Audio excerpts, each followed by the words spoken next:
சிறகடிக்க ஆசை சீரியலில் அடுத்து வர எபிசோடில் சிந்தாமணி இந்த எலெக்ஷனில் தோற்று போயிட்டாங்க. அதனால் யார் யாருக்கு எவ்வளோ பணம் கொடுத்தாங்களோ அவங்க எல்லாரையுமே வீட்டுக்கு வர சொல்கிறாங்க.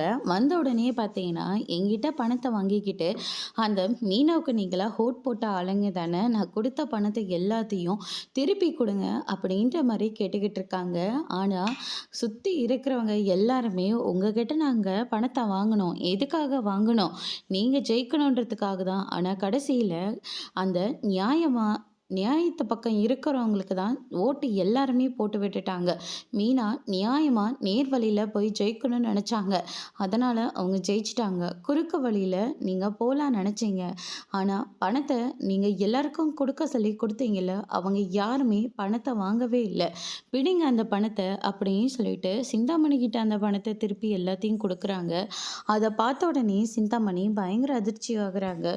இதை ஏன் நீங்கள் எங்கிட்ட முன்னாடியே சொல்லலை? ஏற்கனவே நீங்கள் எலெக்ஷன் பிஸியில் இருந்தீங்க.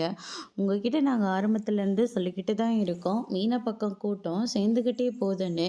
ஆனால் நீங்கள் தான் பணத்தை கொடுத்து உங்கள் பக்கம் ஆளுங்களை கூப்பிடலான்னு பார்த்தீங்க. ஆனால் கடைசியில் அந்த மீனா கிட்ட தான் எல்லாருமே போயிட்டாங்க. சில பேர் பணத்தை வாங்கிக்கிட்டு கூட மீனாவுக்கு தான் சப்போர்ட் பண்ணிட்டு இருக்காங்க அப்படின்ற மாதிரி சொல்லிடுறாங்க. இதை கேட்டோன்னே சிந்தாமணி ரொம்பவே கோவப்படுறாங்க. இத்தனை இத்தனை வருஷமாக என் கூட இருந்து இவ்வளோ பெரிய சதி வேலையை பார்த்துட்டாங்களே, அவங்க யாரையும் நான் சும்மா விட மாட்டேன் அப்படின்னு சொல்லிட்டு சிந்தாமணி ரொம்பவே கோவப்படுறாங்க. அதோடு இன்னைக்கான பிரமோ முடிச்சிருக்காங்க.